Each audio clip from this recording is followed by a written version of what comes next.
Good evening. I'm Edwin Newman, moderator of this first debate of the 1976 campaign between Gerald R. Ford of Michigan, Republican candidate for president, and Jimmy Carter of Georgia, Democratic candidate for president. Mr. Reynolds, your question for Governor Carter. Mr. President, Governor Carter. Governor, in an interview with the Associated Press last week, you said you believe these debates would alleviate a lot of concern that some voters have about you. Well, one of those concerns, not an uncommon one about candidates in any year, is that many voters say they don't really know where you stand. Now, you have made jobs your number one priority, and you have said you are committed to a drastic reduction in unemployment. Can you say now, Governor, in specific terms, what your first step would be next January if you are elected to achieve that? Yes. First of all is to recognize the tremendous economic strength of this country and to set the putting back to work of our people as a top priority. This is an effort that ought to be done primarily by strong leadership in the White House, the inspiration of our people, the tapping of business, agriculture, industry, labor, and government at all levels to work on this project. We'll never have an end to the inflationary spiral, and we'll never have a balanced budget until we get our people back to work. There are several things that can be done specifically that are not now being done. First of all, to channel research and development funds into areas that will provide large numbers of jobs. Secondly, we need to have a commitment in the private sector to cooperate with government in matters like housing.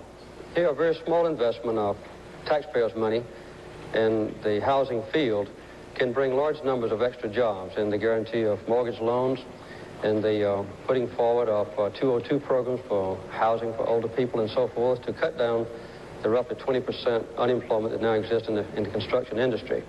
Another thing is to deal with our needs in the central cities, where the unemployment rate is extremely high, sometimes among minority groups, those who don't speak English or who are black, young people, or 40% unemployment. Here, a CCC-type program would be appropriate to channel money into the sharing with private sector and also local and state governments to employ young people who are now out of work. Question to President Ford. Mr. President, I would like to continue for a moment on this question of taxes, which you have just raised.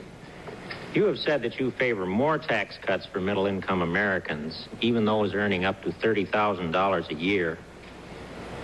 That presumably would cost the Treasury quite a bit of money in lost revenue.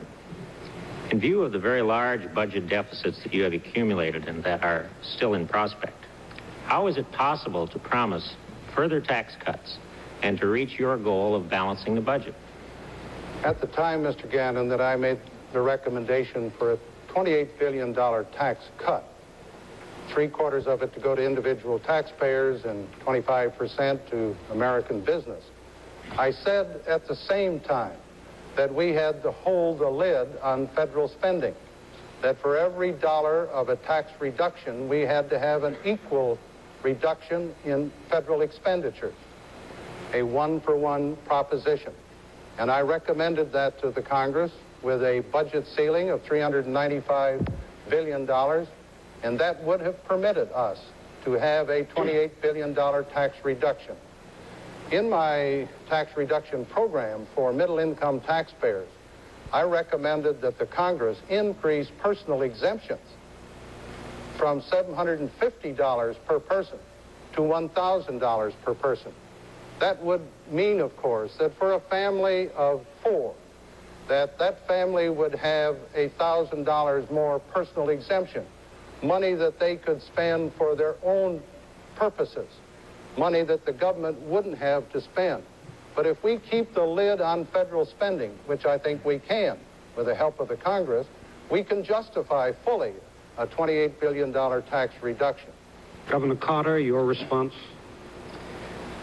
Well, Mr. Ford is changing considerably his previous philosophy. The present tax structure is a disgrace to this country. It's just a welfare program for the rich.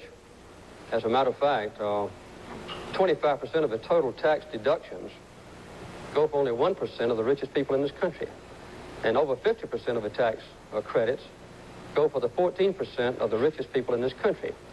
When Mr. Ford first became president in August of 1974, the first thing he did in October was to ask for a $4.7 billion increase in taxes on our people in the midst of the heaviest recession since the Great Depression of the 1940s. Now, from the Walnut Street Theater in Philadelphia, good night.